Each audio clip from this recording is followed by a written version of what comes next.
নমস্কার বন্ধুরা, আজ আপনাদের সঙ্গে শেয়ার করব একটা হেলদি স্যালাডের রেসিপি। তার জন্য আমি কি করছি দেখুন। আগে শসাটা কেটে নেব। শসাটা কিভাবে কাটছি সেটাও একটু দেখায়।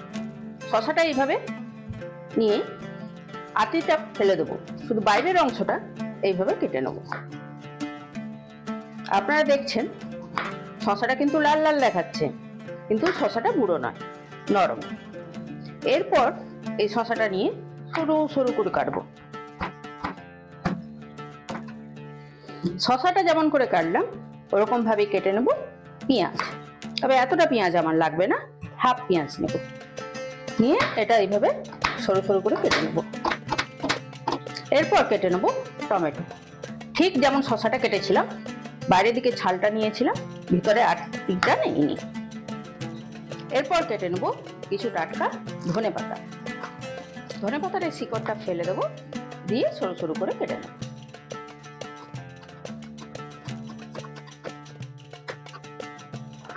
কেটে এটাও এই পাশে সরিয়ে রাখবো। এরপর কেটে নেব কাঁচা লঙ্কা। যে যেমন ঝাল খাবেন তেমন কাঁচা লঙ্কা দেবেন। এরকম সরু সরু করে কেটে নিতে হবে, যাতে মুখে পড়লে কোনো রকম প্রবলেম না হয়।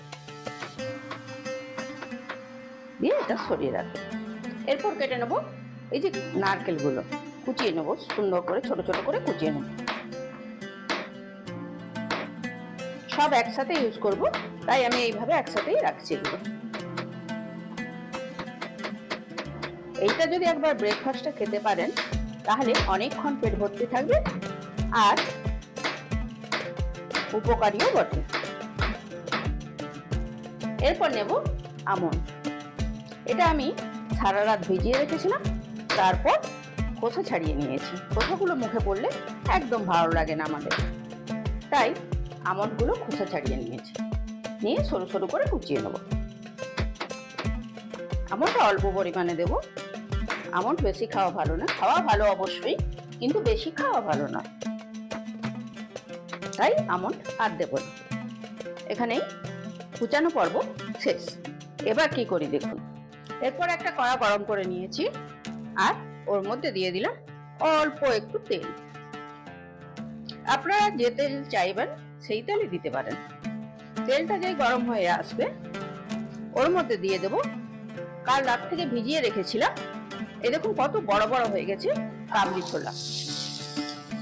এতে দেব অল্প একটু নুন, দিয়ে এটা একবার নাড়িয়ে নেব। এটা ততক্ষণই ভাজতে হবে যতক্ষণ না জলটা শুকিয়ে যায়। একদম নেড়ে নেড়ে ভেজে নিতে হবে। আপনারা তো অনেক রকম স্যালাড খেয়েছেন, একবার এরকম স্যালাড বানিয়ে খেয়ে দেখুন কেমন লাগে। অপূর্ব হয়। তখন ভাববেন সবসময় যে এরকম স্যালাড বানিয়েই খাই, আগে কেন খেলাম না এরকম স্যালাড।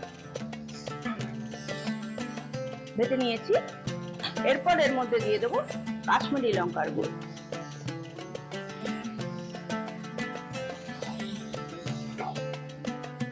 এটা একটু স্পাইসি হবে, কিন্তু স্পাইসি হলে তবে তো খেতে ভালো লাগবে। এটা নেড়ে নেড়ে আমি ভেজে নিয়েছি। এরপর আমি ইন্ডাকশনটা নিভিয়ে দিলাম, আর যা যা কেটে রেখেছিলাম সেগুলো সব এর মধ্যে দিয়ে দেব।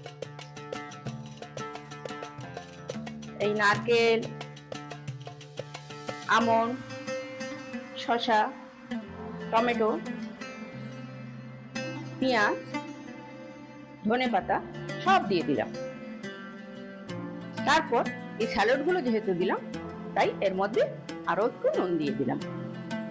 দিলাম জিরে গুঁড়ো, চাট মশলা, আর দিলাম গোলমরিচ গুঁড়ো। এই গোলমরিচটা আমি ঘরে কিনে এনে গুঁড়িয়েছি। এরপর দিয়ে দেবো একটুখানি লেবুর রস। লেবুর রসটা দেওয়ার জন্য এই পায়েসিটা একটু কমে যাবে, আর টক টক লাগবে, বেশ ভালো লাগবে। ঝাল ঝাল টক টক খুব ভালো লাগবে। এরপর কাজ হলো শুধু সব ভালোভাবে মিশিয়ে নেওয়া, আর কোনো কাজ না। সুন্দরভাবে মিশিয়ে নিলাম। এরপর আপনাদের সার্ভ করে দেখাচ্ছি। এইভাবে হেলদি স্যালাড বানান আর খেয়ে দেখুন কেমন লাগে। যদি ভালো লাগে তাহলে আমাকে কমেন্টে অবশ্যই জানাবেন।